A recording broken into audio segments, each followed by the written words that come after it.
नमो नमो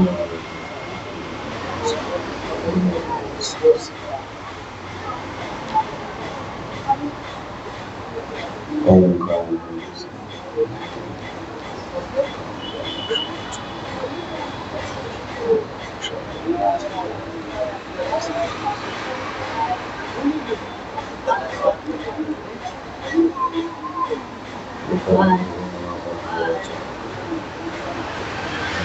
मंगलम भगवानि विभो मंगलम गौतम मंगलम कुंद कुंदाख्यो जय धर्मोस्तु मंगलम सर्वमंगल मांगल्यम सर्वकल्याणकारिकम प्रधानम सर्वधर्माणां जयं जयतु शासनम जयं जयतु शासनम जयं जयतु शासनम त्वन्येतु सर्वसिद्धे त्वमचनं मोहं गतिं मोक्षामि समे पापं विडमो सुखीर्गरीवम् नमः समय साराय सानुभूत्या च कासते चित्स्वभावाय भावाय सर्वभावाय।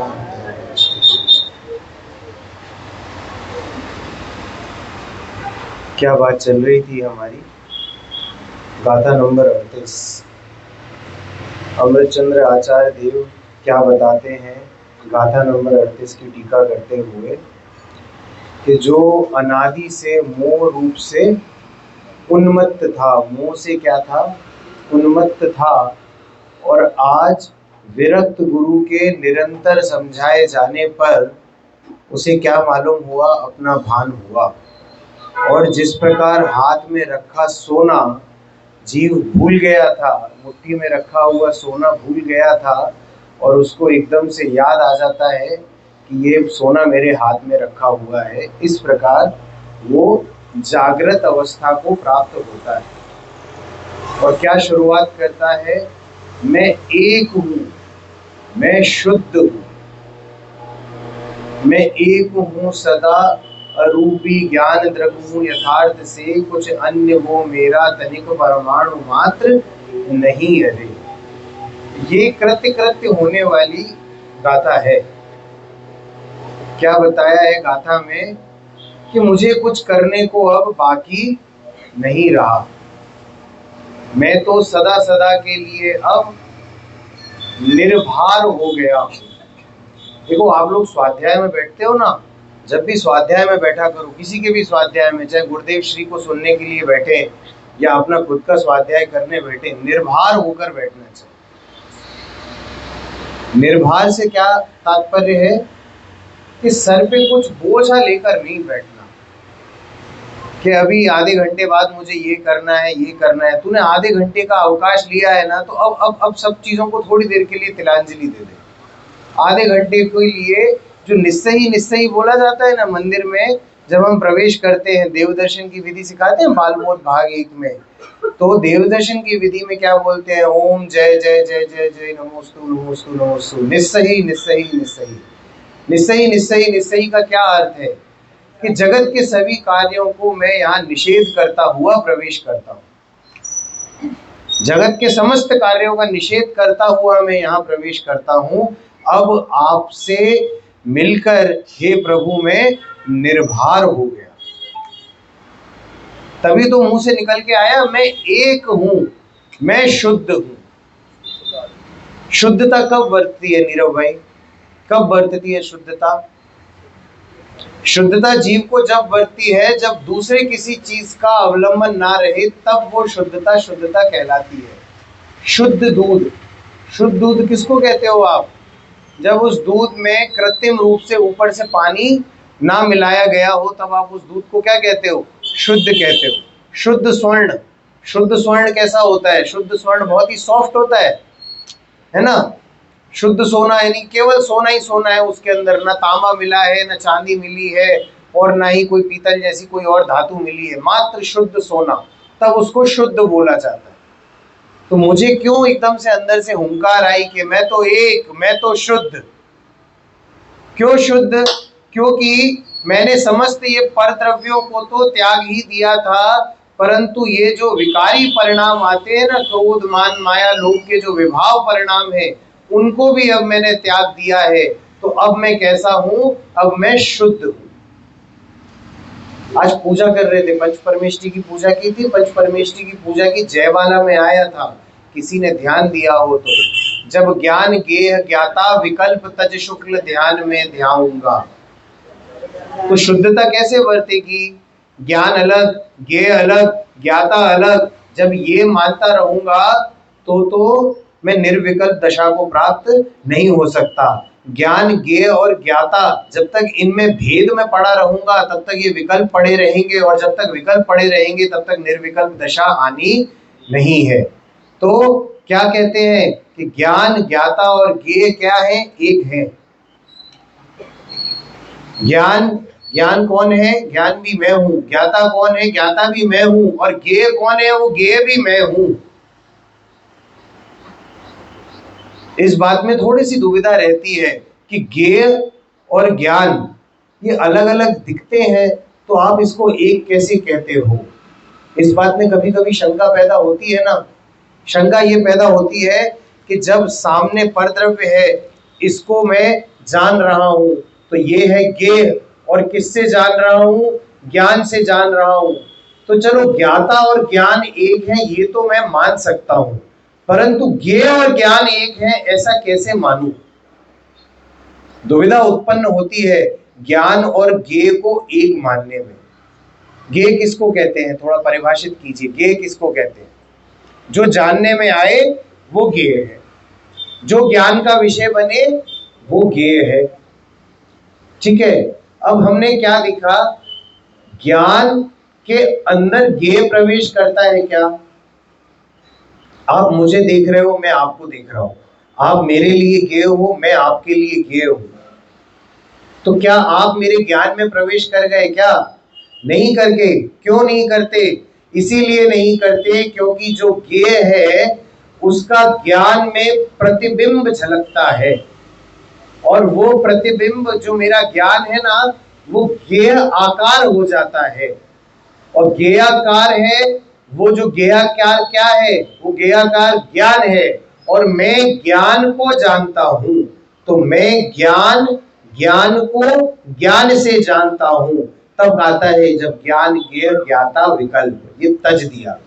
क्यों? क्योंकि ज्ञान भी मैं ही, ज्ञाता भी मैं ही, और गेय भी मैं ही हूं। अब देखो, आप जब गेय को जानते हो ना, तो जब गेय को जान रहे हो तब आप ज्ञान को जान रहे हो, और आप ज्ञान को जान रहे हो, इसका मतलब आप गेय को ना जानकर आप स्व को जान रहे हो। उसमें जानने में क्या आ रहा है? जानने में भी स्व ही आ रहा है, क्योंकि ज्ञान किसका गुण है? ज्ञान मेरा गुण है। और ज्ञान गुण को कौन जान रहा है? ज्ञान गुण को मैं जान रहा हूं, ज्ञान जान रहा है। और जो प्रतिबिंब झलक रहा है वो अंदर ज्ञान में गेय प्रवेश नहीं कर गया, ज्ञान ज्ञान ही रहा, और मैं ज्ञान हूं, इसलिए मैंने मुझसे मुझे ही जाना है। तब आता है ज्ञान गेय ज्ञाता विकल्प तज शुक्ल ध्यान में ध्याऊंगा। शुक्ल ध्यान किसको कहा जाता है?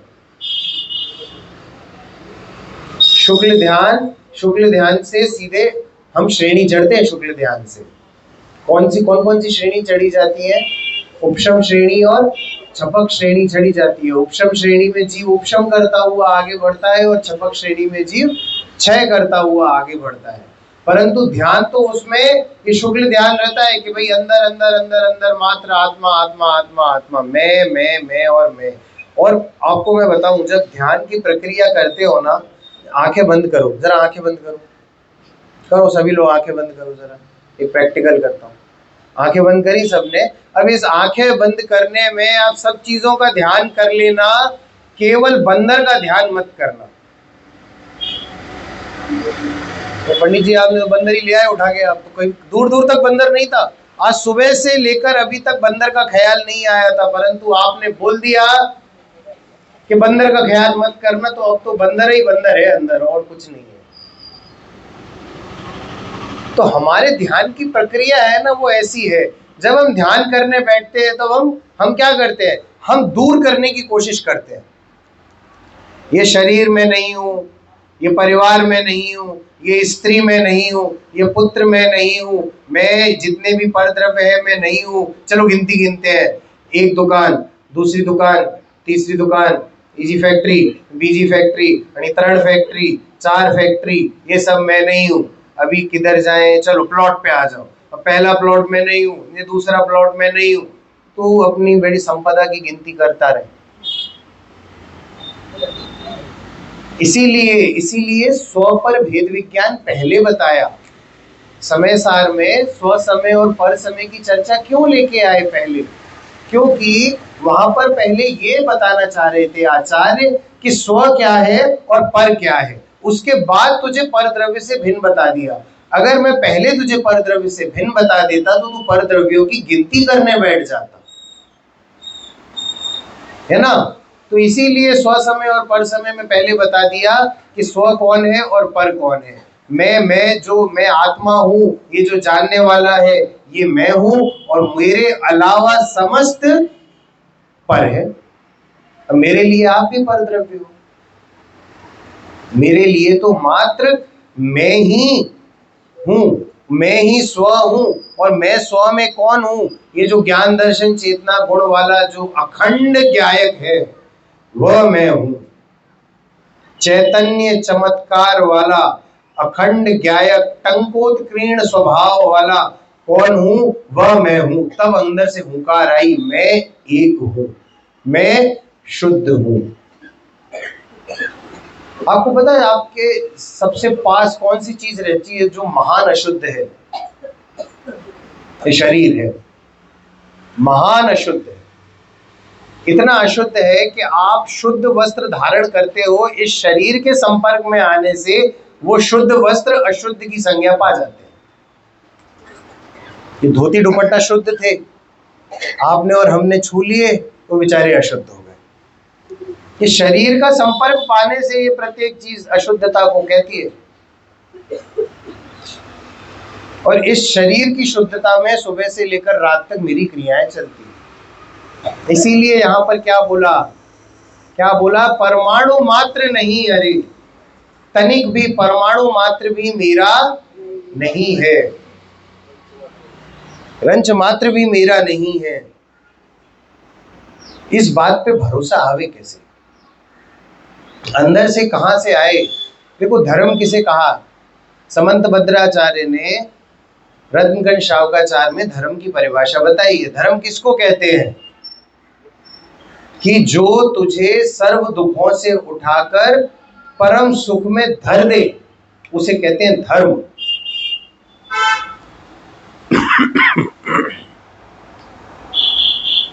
सर्व सुखों से छुड़ाकर तुझे कहां रख दे? सर्व दुखों से छुड़ाकर परम सुख में धारण करवा दे, परम सुख में धर दे उठाकर, उसे कहते हैं धर्म। और ऐसा धर्म मुझे क्या बताता है? कि मैं एक हूँ, मैं शुद्ध हूँ, और जब मैं इस एक हूँ और शुद्ध का अनुभव करता हूँ तब मेरे धर्म का प्रारंभ होता है। क्या होता है? धर्म का प्रारंभ होता है जब मैं अपने आप को ये एक हूँ, ये शुद्ध हूँ, सदा अरूपी हूँ ऐसा मानता हूँ। अपने आप को अरूपी मानने में थोड़ी सी प्रॉब्लम होती है, क्योंकि अनादिकाल से भोग बंधन की कथा सुनता आया हूँ। चौथे नंबर की गाथा है, 5वें नंबर की गाथा है? चौथे नंबर की गाथा है कि नहीं है? अनादिकाल से जीव भोग बंधन की कथा सुनता आया है, तो उसी में रुचि भी लगती है, उसी में दिमाग भी चलता है। अभी मैं आपको परद्रव्य से अलग होने की शिक्षा दे रहा हूँ, परद्रव्य से अलग होने की बात कही। अब मैं यहाँ पर चलो परद्रव्य की गिनती करने बैठ जाते हैं। आप पूरी रुचि से सुनोगे और पूरी रुचि से आप अपना योगदान भी दोगे। चलो अलग करना चालू करते हैं। ये आपकी क्या लगती हैं? कुछ लगती हैं? नहीं। चलो, वो राकेश भाई आपके क्या लगते हैं? वो नीली शर्ट वाले पति लगते हैं शब्द बोला जाता है ना, लगते हैं। ये व्यवहार की भाषा में भी लगते प्रयोग किया जाता है प्रयोग नहीं किया जाता। क्यों? क्योंकि तुमको लगते हैं, है नहीं कि नहीं? ये हमारी सासू माँ लगती है, ये हमारे भाई लगते हैं, ये हमारे दामाद लगते हैं, ये हमारी बहू लगती है। अरे लगते हैं, लगने को कुछ भी लग सकता है आपको, होता तो नहीं है। अरे व्यापार आदि में मुमुक्षु भाइयों को जब बेईमानी करते देखते हैं तो बड़ा अंदर से तरस आता है। चेन नहीं छोड़ी जाती, चेन। बूढ़ी अम्मा हो गई, गले में चेन डली है, बोले अम्मा लाओ चुभेगी तुम्हें ये चेन, हमें दे दो। बोलती है मैं ना दूंगी। क्या बोलती हैं? मैं ना दूंगी। बोल देते ठीक है अम्मा को, भैया ऐसी चेन के संगी जला देना या मुंह में डाल देना चेन इनके। तो बच्चा पैदा होगा जब अगले भाव में चेन सहित पैदा होगा, अच्छे होगा। हंसी की बातें हैं भाई। मैं एक हूं, मैं शुद्ध हूं। गुरुदेव श्री बोलते थे अज्ञान में उन्मत्तता के कारण पागल हुआ है, पागल।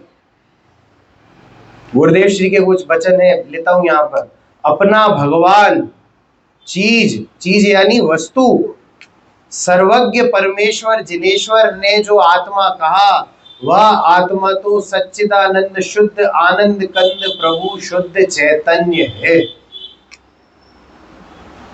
अरे ऐसी आहा ऐसी नहीं निकलती थी गुरुदेव श्री के मुख से। अंदर में आनंद जब बरतता है ना तो मजा आता है। छोटे छोटे बच्चे नहीं होते, जब उन्हें मेला लेके जाते हैं तो वो झूलों को देख के क्या बोलते हैं, आ। तो अंदर से आनंद आता है तो वो आ निकलता है। आप लोग नहीं, मुंह से निकलता वाओ, वो इंग्लिश में निकलता है वाओ और हिंदी में निकलता है आ हा हा। भैया अंदर से हुंकार आती है आ हा हा हा हा। जब कोई चीज अच्छी लगती है ना तब मजा आता है उसमें। तो जो मजा अंदर होता है वो वाणी में निखर के आता है। उन्हें इतनी महिमा आती है, आनंद कंद चिदानंद स्वरूप मैं हूँ, भगवान आत्मा मैं हूँ, बना बनाया भगवान मैं हूँ। बड़ी चिंता रहती थी श्रोताओं की, समझाणु काई समझाणु काई समझाणु काई कितनी बार आ जाता है। तो भाई तुमको समझ में आ रहा है कि नहीं आ रहा? एक हिंदी भाषी अगर उन्हें पता पड़ जाए कि कोई हिंदी भाषी बाहर से आया है भाई, तो बचा हुआ प्रवचन हिंदी में करने लगते थे और बोलते भी थे, खेत जताते जाते थे हमारी हिंदी अच्छी नहीं है भाई। हाँ, उसको आगे बुला लेते थे, भाई आगे आओ। और एक बार तो एक हिंदी भाषी ने उनसे एक प्रश्न किया गुरुदेव श्री से। क्या प्रश्न किया? स्वामी जी बोलते थे, हमारी तरफ उनको स्वामी जी भी बोलते थे, है ना, कि स्वामी जी एक प्रश्न है कि आप जमी कंद त्याग, रात्रि भोजन त्याग, अनछना जल त्याग, नित्य देव दर्शन, ऐसा उपदेश क्यों नहीं देते? केवल आत्मा आत्मा की बात क्यों करते हो?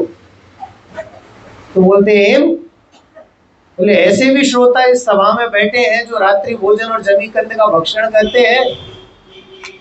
ऐसे भी श्रोता बैठे हैं जो जिन मंदिर नहीं जाते। ऐसे भी श्रोता बैठे हैं जो अंचना जल वापरते हैं। अरे भैया ऐसा श्रोता यहाँ अगर बैठा होगा तो बात ही क्या है। तो इसीलिए ऐसे मुख से वचन निकलते ही नहीं हो। ये मान के बैठे हैं कि तू जब यहाँ तक आ गया है तो जैन सदाचार तो तू पालन करता ही होगा। अब ऐसी सभाओं में जमी कंद त्याग और रात्रि भोजन त्याग के उपदेश देने पड़े तो बात ही कुछ और हो जाएगी। नहीं, कोई करता हो तो भैया नहीं करना, 10 दिन ही नहीं आजीवन त्याग करना। जिस क्षण ग्लानि भाव आ जाए उस क्षण त्याग कर देना। देखो त्याग ग्रहण पूर्वक होता है बहन, त्याग ग्रहण पूर्वक होता है। कभी भी किसी चीज का त्याग करते हो ना तो उसकी विरोधार्थी चीज आप ग्रहण करते हो। जैसे क्रोध का ग्रहण करते हो तो क्षमा का त्याग कर देते हो। उसी प्रकार से जब तुम रात्रि भोजन का त्याग करते हो तो तुम किस बात का ग्रहण करते हो? तुम अहिंसा को ग्रहण करते हो कि जो जीवों का घात होना था रात्रि भोजन में, मैंने उनकी अहिंसा का ग्रहण किया और रात्रि भोजन का त्याग किया। समस्त त्याग ग्रहण पूर्वक ही होता है। बहुत अच्छे अच्छे तमाशे देखने को मिलते हैं। आप बुंदेलखंड आइए, आज सुबह मैंने पूजा में क्या बोला था कि बेला करते हैं, तेला करते हैं। कुछ माता बहनें थोड़ी बूढ़ी हो जाती हैं, एकासना करती हैं। तो कैसा एकासना होता है? हंसी आ जाए आपको देखकर, ऐसा एकासना होता है। एक जगह बैठ गए, मंदिर होके आ गए, 11 बज गए, मंदिर होके आ गए, ला भाई बहू पानी दे दे, वहां उस जगह पे बैठ गई माता जी। अब वो पानी ले लिया, उसके बाद उधर ही लेट गई। अभी 1.5 घंटा 2 घंटा बाद ला भोजन लिया, तो भोजन ले लिया, क्यों एक ही बार लेते हैं, नहीं एक ही बार एक ही जगह बैठ के लेते हैं, तो उधर ही ले गया और फिर लेट गई उधर ही। फिर थोड़ी देर बाद फिर उठ गई, ला पानी दे दे, फिर थोड़ी देर बाद ला दूध दे दे, फिर लेट गई, और फिर शाम को 6 बजे अंतिम पानी ग्रहण करके उठती हैं अपनी जगह से। हम तो दिन में एक बार एक जगह बैठकर भोजन लेते हैं। ये देखे हैं मैंने भैया, आप दमोह जाओ, वहां पर ऐसी कई माता बहनें मिल जाएंगी, भटके हुए जीव हैं बेचारे, क्या करें। इसमें धर्म मान बैठे हैं। कल बताया नहीं था मैंने, गुणस्थान चढ़ाओ, कपड़े उतारो, गुणस्थान चढ़ाओ। ये स्थिति बन रही है जीवों की। रस त्याग होता है, रस त्याग। पहले दिन दूध की रसी, दूसरे दिन शक्कर की रसी, फिर नमक की रसी। गुरुदेव श्री के दैनिक दिनचर्या में रसी होती थी उनकी, तेल, घी, दूध, घी, आपका ये शक्कर, नमक, रसों का त्याग करते हैं। क्यों त्याग करते हैं? जिससे ये भोजन के प्रति तृष्णा उत्पन्न ना हुए। 10 लक्षण में उपवास करने का क्या अर्थ बताया? उपवास उसे कहते हैं, आपके रत्नगंज श्रावकाचार्य में उपवास की परिभाषा आई है। उप यानी निकट, वास यानी करना, अपने निकट वास करना उपवास कहलाता है। ज्ञानी जीव उपवास करते हैं, उपवास के समय में धर्मामृत का पान करते हैं और इच्छुक जीवों को धर्मामृत का पान कराते हैं।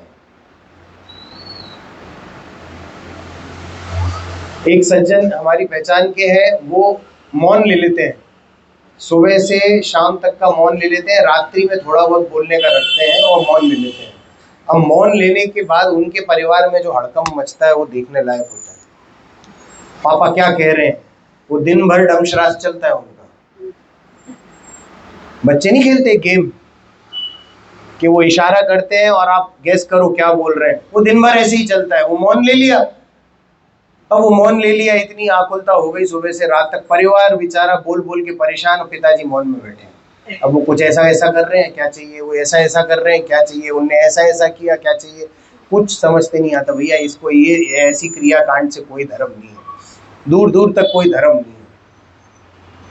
मौन क्यों लिया जाता है? अरे मौन इसलिए लिया जाता है कि राग रंग की जितनी भी बातें हैं उनसे मेरा त्याग, मैं चुपचाप शांत बैठकर अपना ध्यान करूंगा, वो मौन है। मुंह तो रखा है बंद और हाथ ज्यादा बातें कर रहे हैं आप तो। ऐसे मौन से क्या फायदा? कोई फायदा नहीं है। ऐसी क्रियाओं से क्या फायदा? कोई फायदा नहीं है। जब मैं एक हूं, मैं शुद्ध हूं, मैं अरूपी हूं, ऐसा विचार चले ना, तब बाहर की क्रियाएं दिखती हैं। अंदर में चलता है मैं एक हूं, मैं शुद्ध हूं, मैं अरूपी हूं, इन निश्चय से, और व्यवहार में तब व्यवहार में व्रत दिखते हैं, अणुव्रत दिखते हैं।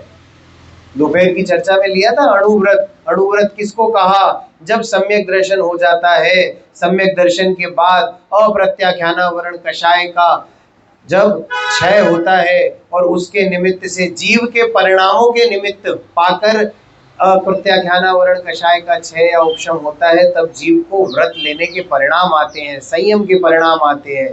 तब ये संयम की परिभाषा कहलाता है। अन्यथा तो क्या होता है? बिना इकाई शून्य शून्य है, सभी जानते हैं गुणवान।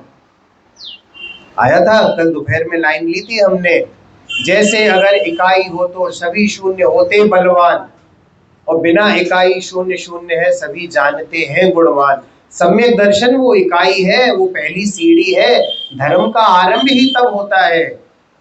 हम अपनी चर्चा में लेंगे चारित्रम खलु धम्मो, चारित्र ही धर्म है। तो कौन सा चारित्र है भाई? पूरा का पूरा 10 दिन चारित्र की चर्चा चलती है, ये नहीं खाना, ये नहीं पीना, ऐसे चलना, ऐसे बैठना, परंतु वो चारित्र ही धर्म है। उस चारित्र की परिभाषा कहाँ से प्रारंभ होती है? उसकी चारित्र की परिभाषा प्रारंभ होती है मैं एक हूं, मैं शुद्ध हूं, इसका अनुभव कर। तब उस चारित्र की परिभाषा चालू होती है, उस चारित्र का आरंभ होता है, और तब वह चारित्र धर्म नाम पाता है।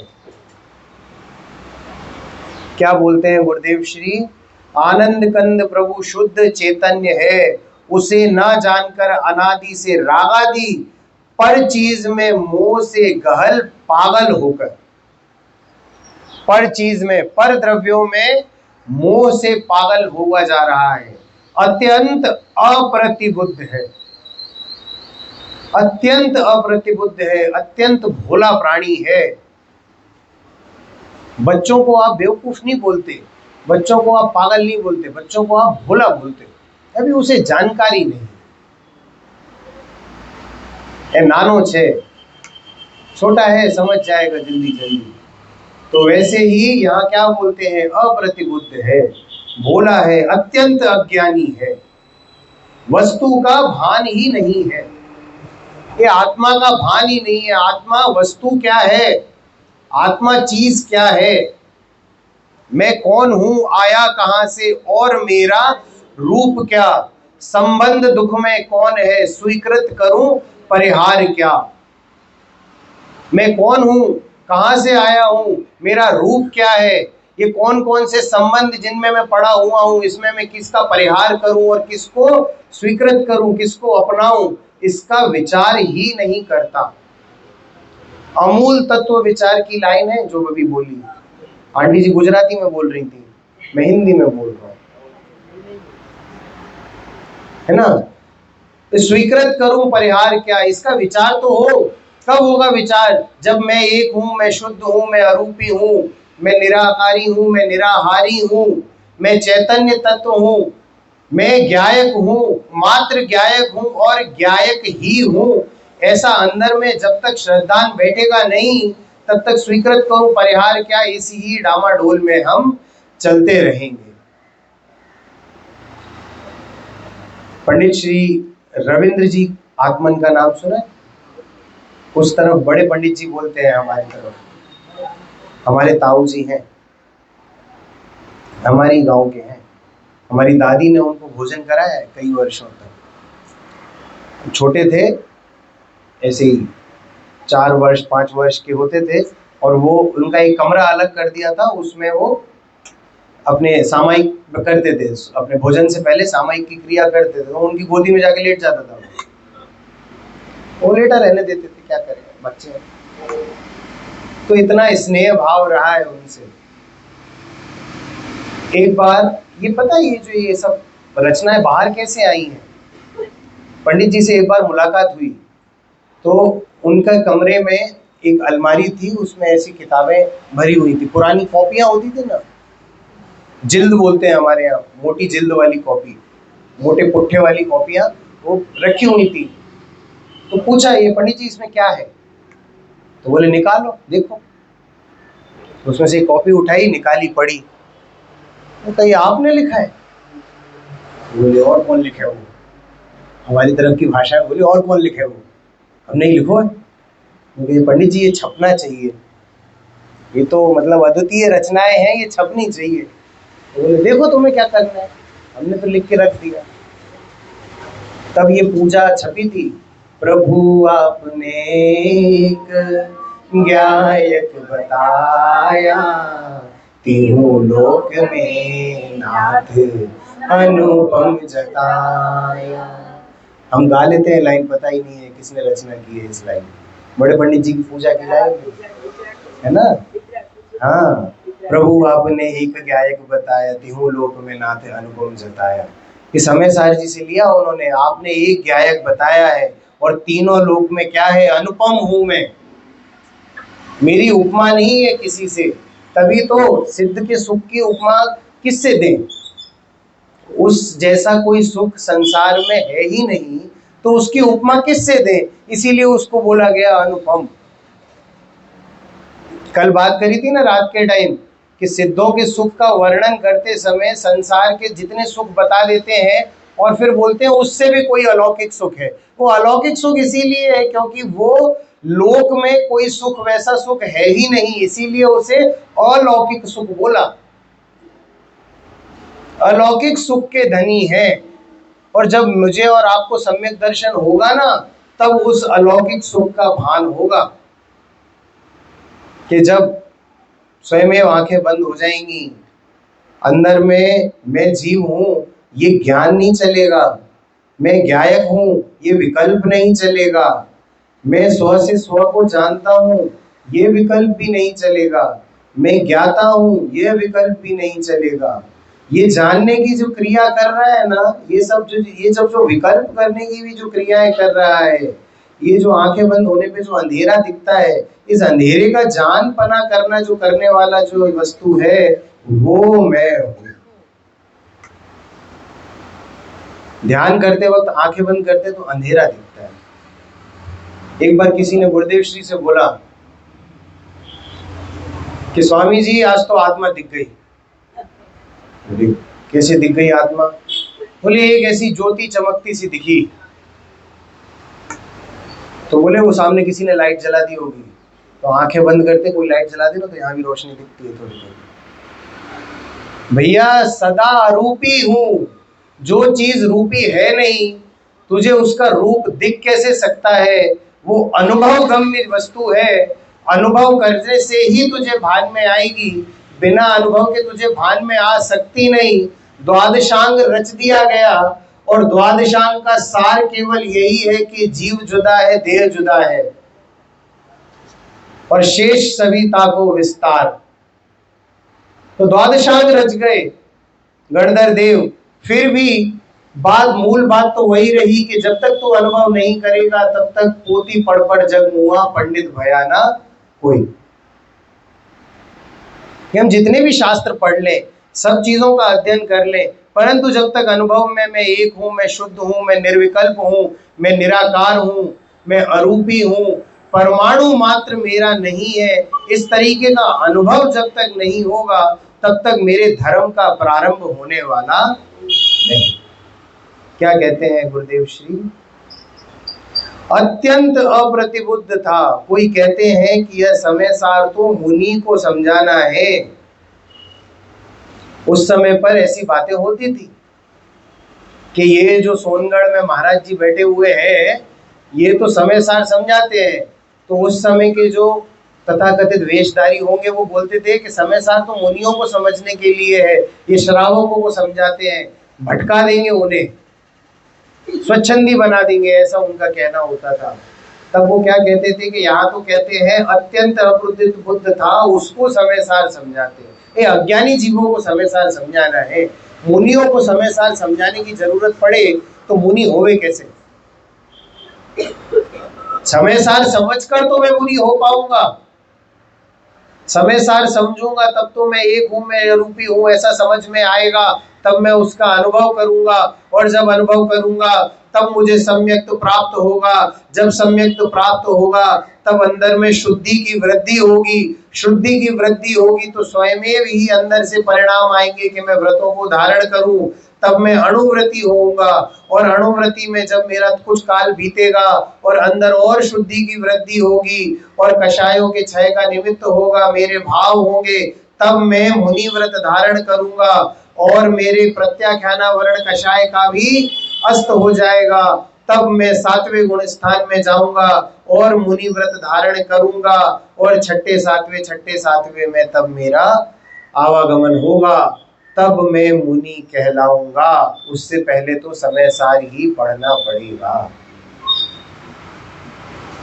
भैया ग्रंथों का विरोध नहीं करना। हुंडा अवसर्पणी काल है, जैनी जैन ग्रंथों का विरोध करेंगे। ध्यानत राय जी तो भजन लिख गए, जैनी जैन ग्रंथ विरोधी, हुंडा अवसर्पणी जोरा। हुंडा अवसर्पणी का काल है, जैनी जैन ग्रंथ के निंदक, हुंडा अवसर्पणी जोरा। हुंडा अवसर्पणी काल का जोर है कि जैनी जैन ग्रंथ के निंदक हो रहे हैं कि ये समय सार तो मुनियों को समझाओ। तो उस समय भी देखो भैया, हर समय पे होता है ऐसा। केवल ज्ञान की वाणी में द्रव्य लिंग और भावलिंग जो आया ना, उस समय पर भी वेशधारी होते हैं। चौथे काल में भी ऐसे मुनि होते होंगे जो सम्यक नहीं है, मात्र क्रिया से मुनि है, इसीलिए वहां पर द्रव्यलिंग और भावलिंग ऐसे दो शब्द डाले गए। द्रव्यलिंगता किसको कहा? द्रव्यलिंगता उसको कहा जब निरतिचार 28 मूल गुणों का पालन होगा तब द्रव्यलिंगता नाम पाएगा, और जब 3 कषाय चौकड़ी का अभाव होगा तब भावलिंगता नाम पाएगा। भावलिंग के साथ द्रव्यलिंग आता ही है। गुणस्थान की जब चर्चा पढ़ते हैं तब उसमें आवागमन की चर्चा आती है कि पहले गुणस्थान से जीव किस किस गुणस्थान में जा सकता है। तो आता है कि पहले गुणस्थान से जीव तीसरे गुणस्थान में भी जा सकता है सादी मिथ्या दृष्टि की अपेक्षा, अनादि मिथ्या दृष्टि की अपेक्षा चौथे गुणस्थान में जाता है, 5वें गुणस्थान में जा सकता है और 7वें गुणस्थान तक जा सकता है। पहले गुणस्थान वर्ती जीव सीधे 7वें गुणस्थान में कब जा पाएंगे बताइए, कब जा पाएंगे? कि द्रव्यलिंगी मुनिराज हो, मिथ्या दृष्टि जीव हो और निरतिचार 28 मूल गुण का पालन कर रहा हो और एकदम से अंदर से विशुद्धि आए, आत्मानुभूति हो जाए और उन शुद्ध परिणामों का निमित्त पाकर 3 कषाय चौकड़ी कषायों का अभाव हो जाए तो जीव पहले से सीधे 7वें गुणस्थान में गमन कर सकता है। लेकिन 100 बात की एक बात आके कहां रुकती है कि अनुभव तो यही करना पड़ेगा कि मैं एक हूं, मैं शुद्ध हूं। ये अनुभव किए बिना तेरे कार्य का प्रारंभ होने वाला नहीं। तू धार्मिक कहलाने के लायक भी अभी नहीं है। व्यवहार की बात करो, व्यवहार की बात करो, करते हैं कि नहीं करते हैं? व्यवहार किसको बोला? व्यवहार का दूसरा नाम उपचार बोला गया है ग्रंथ में। उपचार से बोला, क्या बोला? 7 तत्व का श्रद्धान सम्यक दर्शन है, ये उपचार से है। देव शास्त्र गुरु का सच्चा श्रद्धान सम्यक दर्शन है, ये उपचार की भाषा है। उपचार किसको बोलते हैं चंद्रेश भाई? उपचार किसको बोलते हैं? उपचार उसको बोलते हैं कि सुनना है, बोलना है, परंतु मानना नहीं है। आंटी जी के घर में पहुंचा, सूटकेस वगैरह रखा, वो बोले आप अपना ही घर मानना, मैं मानने लग जाऊंगा क्या? ये उपचार की भाषा है, अपना घर मानना। मैं अपना घर मानने लगूंगा, मैं बोलूंगा चलो आंटी जी हटाओ ये नेम प्लेट, लगाओ रोहित जैन, मान लिया, अरे धक्के मार के घर से बाहर निकालोगे मेरे को। ये उपचार की भाषा को उपचार में ही रखना होता है, इसीलिए उसको व्यवहार बोला, निश्चय नहीं बोला। व्यवहार की भाषा ही ऐसी है कि जब तक जिन दर्शन नहीं करेगा सम्यक दर्शन का पात्र नहीं होगा। यह व्यवहार की भाषा है, लेकिन इसका मतलब ये नहीं कि मात्र जिन दर्शन करने से तू सम्यक दृष्टि हो जाएगा। तुझे आत्म अनुभव तो करना ही पड़ेगा। उपचार जब भी कोई पूछे ना व्यवहार किसको कहते हैं, उपचार किसको कहते हैं, एक परिभाषा याद रखना, बोलना है, मानना नहीं। औपचारिक बात है, उपचार की भाषा ही ये होती है। और उपचार एक समय के लिए होता है, निरंतर नहीं होता। उपचार एक सीमित समय तक के लिए मानना, उसके बाद उपचार को छोड़ना होता है। कैंसर का इलाज कराते हैं, उसमें कीमोथेरेपी होती है, मुझे सुना है, भैया हुआ तो नहीं, मुझे कभी सुना है, बड़ी दर्दनाक होती है, बहुत ही दर्द होता है, उसमें बाल वाल सब झड़ जाते हैं, इतनी पीड़ा होती है उस कीमोथेरेपी में। तो वो कीमोथेरेपी उपचार है, निरंतर कराने वाली कोई विषय है क्या? वो निरंतर कराते रहे, मजा आ रहा है, रोज कराऊंगा, ऐसा कोई कहता है क्या? कड़वी दवाई दी जाती है, अमृत धारा, अमृत धारा को बताशे में रख के दिया जाता है, बहुत कड़वी होती है। तो उस बताशे के प्रेम के कारण क्या वो कड़वी दवाई निरंतर खाई जा सकती है क्या? नहीं, वो उपचार है। जब तक उपचार की आवश्यकता होगी तब तक तुझे उपचार दिया जाएगा। जब रोग दूर हो जाएगा तब उपचार भी स्वयं दूर हो जाएगा। इसीलिए बोला गया निश्चय और व्यवहार दोनों को समझो। मात्र व्यवहार में पड़े रहोगे तो व्यवहाराभासी हो जाओगे, मात्र निश्चय में पड़े रहोगे तो निश्चयाभासी हो जाओगे। निश्चय और व्यवहार का मिश्रण करके कुछ और निकालोगे तो उभयाभासी हो जाओगे।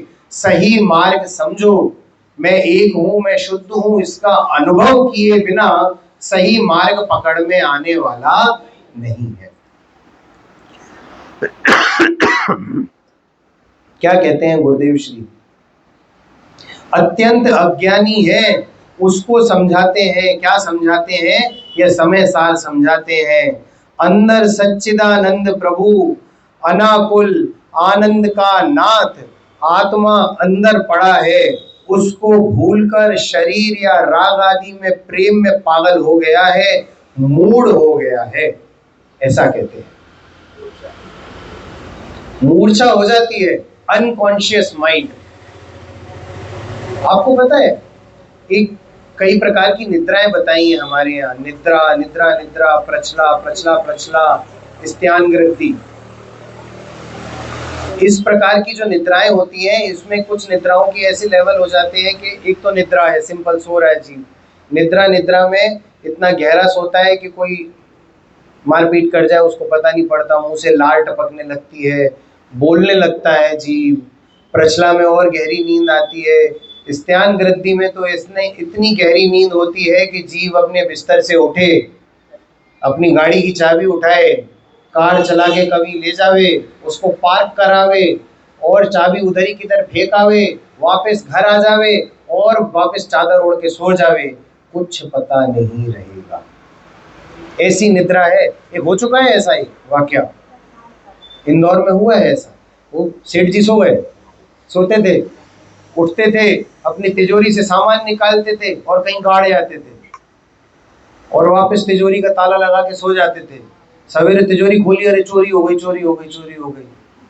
फिर दूसरे दिन ऐसा ही हुआ तो कैमरे लगाए गए तो उसमें देखा ये तो सेठ जी खुद ही अपनी तिजोरी खोलते हैं, सामान निकालते हैं, कहाँ गाड़ के आ जाते हैं। ऐसी इसको कहते हैं मूर्छा। मतलब तुझे खबर नहीं कि तू क्या कर रहा है। जिनेंद्र देव को तू कर्ता बना रहा है, तुझे खबर नहीं तू क्या कर रहा है। एक भजन है कि नहीं है, प्रभु आपकी कृपा से सब काम हो रहा है, ये और लोग गाते हैं।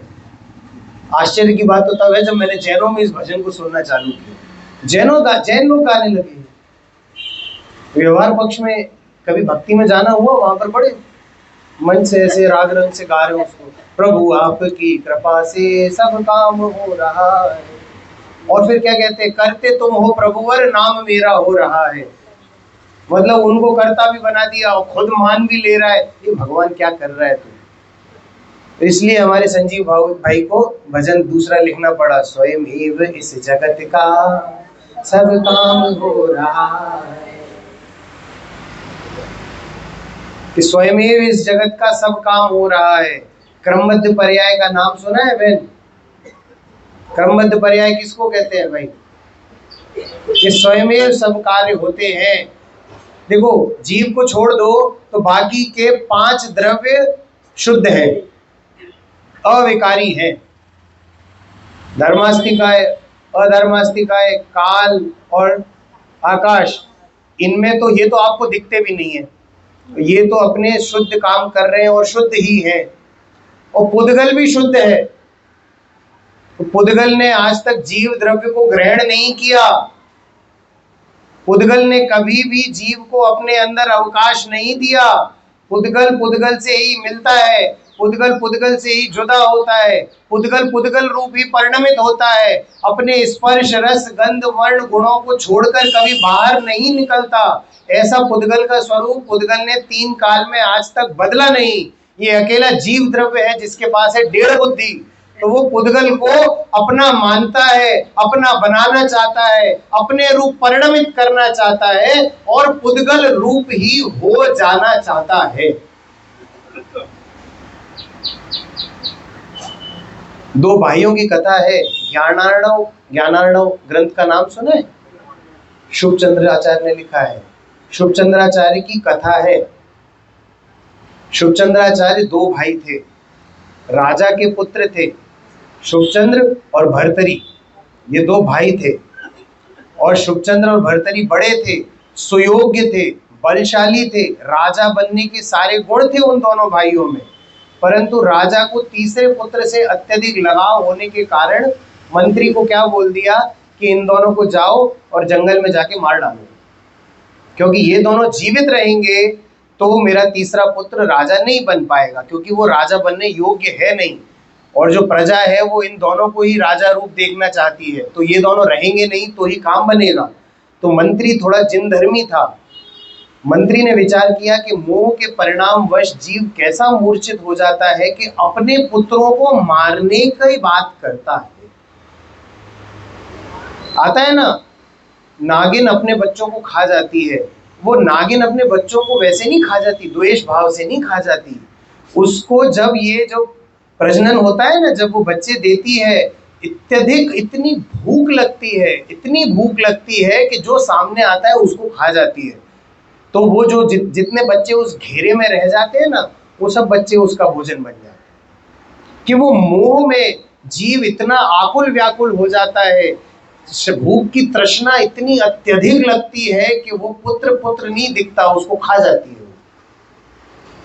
ये है मोह की मूर्छा, मूर्छित हुआ है मोह में। तो राजा ने बोल दिया इनको ले जाओ। तो मंत्री जिन धर्मी था, मंत्री ने बोला आप दोनों अज्ञातवास में चले जाओ, हम बोल देंगे कि मार दिया, आप लोग अज्ञातवास में चले जाओ, परंतु ये राजा के सामने रहे तो ये तुम्हें, मैं नहीं तो ये मार डालेगा। तो दोनों चले जाते हैं। भर्तरी मिथ्या दृष्टि होने के कारण अज्ञान तप में लग जाते हैं, पंचाग्नि तप, और ऐसे गुरुओं को अपना गुरु बना लेते हैं और वैसे बाबा बन जाते हैं, लंबी जटाएं और हिरण की खाल, और ऐसे बाबा बन के बैठ जाते हैं और एक चीज की सिद्धि करते हैं। किसको, किसी को पता है किस चीज की सिद्धि की थी भर्तरी ने? सोना बनाने का रसायन, अलग अलग औषधि और अलग अलग केमिकल्स को मिला के उन्होंने सोना बनाने का रसायन बनाया था। और उस रसायन से क्या होता था, तांबे पे वो रसायन डाल दो तो वो सोना बन जाता था। ऐसे रसायन की सिद्धि की थी भर्तरी ने। और शुभचंद्राचार्य शुरू से जिन धर्मी थे, तो सम्यक दर्शन प्राप्त किया। सम्यक दर्शन के बाद मुनि हो गए, और मुनि होने के बाद रिद्धिधारी मुनि हो गए। उन्हें इस बात का पता नहीं था। मुनियों को जो रिद्धियां प्राप्त होती है ना, उनको पता नहीं होता। विष्णु कुमार मुनि को विक्रिय रिद्धि थी, ये बात का उन्हें पता नहीं था। उन्हें बताया था दूसरे आचार्य ने कि तुमको विक्रिय रिद्धि है। तो मुनि, वो मुनि हो गए थे शुभचंद्राचार्य, और उनको रिद्धि प्राप्त थी। जब या भर्तरी को पता चला कि मेरे भाई तो नग्न अवस्था में बैठे हैं। अब देखो, अज्ञानी को सब अज्ञानी दिखते हैं, अज्ञानी के शिष्य भी अज्ञानी होते हैं। तो उनके शिष्यों ने आकर बताया कि आपके बड़े भाई शुभचंद्राचार्य तो बड़े ही दीन अवस्था में हैं, शरीर पर एक कपड़ा नहीं है, खाने पीने के कोई साधन नहीं है, घर गृहस्थी वाले भी सब छोड़ के चले गए, अकेले बैठे हैं पेड़ के नीचे।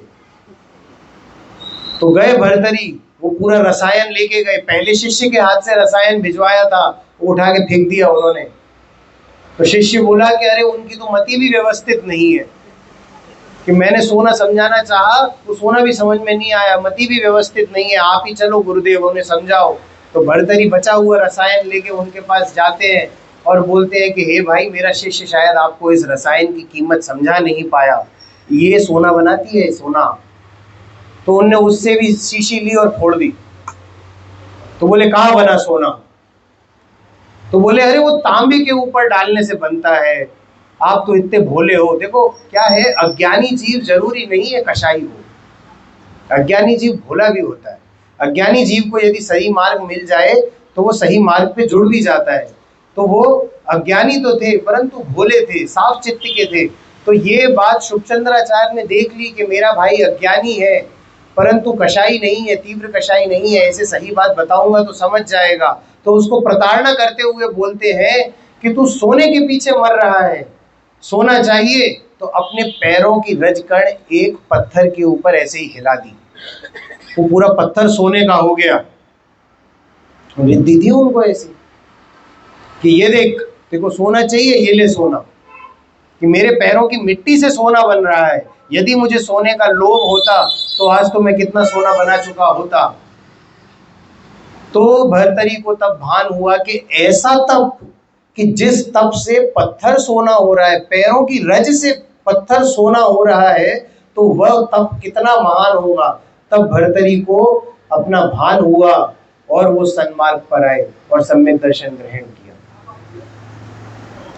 भैया सत्संगति बहुत जरूरी है, ज्ञानी जीवों का आसपास होना आपके बहुत जरूरी है। देखिए, ज्ञानी जीव मोह मंद कराते हैं और ग्रस्त में रहकर अज्ञानी जीव मोह को पुष्ट कराते हैं। शुद्ध भोजन बोलते हैं कि नहीं? शुद्ध भोजन करो। शुद्ध भोजन कैसे बनाया जाता है? कि शुद्धता पूर्वक बनाया गया हो और आदर पूर्वक खिलाया गया हो और विरक्ति पूर्वक ग्रहण किया गया हो, वो होता है शुद्ध भोजन। कि पूरी शुद्धता से बनाया है और किसी को कराया जा रहा है तो पूर्ण आदर भाव से शोध पूर्वक खिलाया गया और विरक्ति पूर्वक ग्रहण किया गया। नमक ज्यादा डल जाता तो मजा आ जाता, आज नमक की रसी है, आज ऐसा कोई आइटम मत बनाना जिसमें नमक डले। मिठाई मीठा खा के पेट भर लेते हैं, अरे ये नमक की रसी नहीं। बड़े पंडित जी की भाषा में बोलूं तो बोल देते कि नमक ना हो तो थाली फेंक दे। ऐसे कैसी रसी तुम्हारी? क्या आज नमक नहीं है, आज नमक की रसी है तो आज तो चलेगा भोजन, कल अगर नमक नहीं डाला तो थाली फेंक देंगे। अरे मैं एक हूं, मैं शुद्ध हूं, ऐसा विकल्प जब तक चलेगा नहीं। देखो, निर्विकल्प होने के लिए विकल्प चलना जरूरी है भाई। विकल्पता से ही निर्विकल्पता आएगी, परंतु विकल्प में तो मैं एक हूं, मैं शुद्ध हूं, ये बात चलनी चाहिए। क्या कहते हैं गुरुदेव श्री?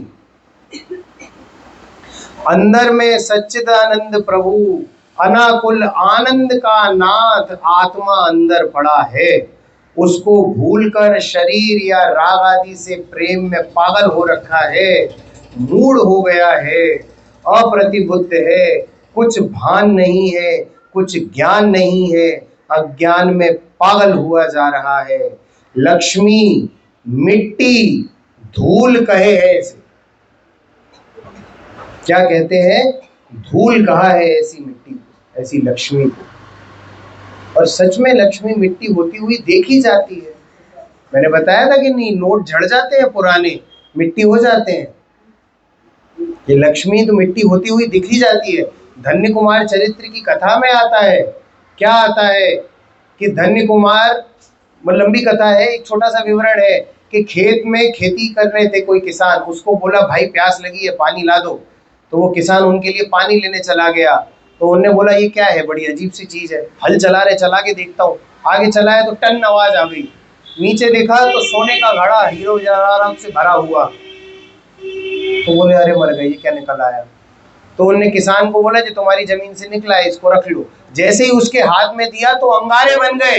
बोले ये अंगारे क्यों देते हो? बोले तेरा पुण्य ही इतना नहीं है, तेरा पुण्य होगा तो मिट्टी भी सोना बनकर तेरे पास आ जाएगी, और तेरे पुण्य में ताकत नहीं होगी तो तेरा सोना भी मिट्टी रूप परिवर्तित हो जाएगा। इस बात का भान होना चाहिए। मूड हुआ रखा है, पैसा है तो इज्जत है, पैसा नहीं है तो कोई इज्जत नहीं है। ये गुरुदेव के समय की बातें होती होंगी उस समय उनकी सभा में। ज्यादा पैसे वाला मोटा पापी बोलते थे, थोड़ा पैसे वाला छोटा पापी, और ज्यादा पैसे वाला मोटा पापी। तो इस प्रकार से मैं एक हूं, मैं शुद्ध हूं, ऐसी भावना निरंतर मन में भाते रहना चाहिए।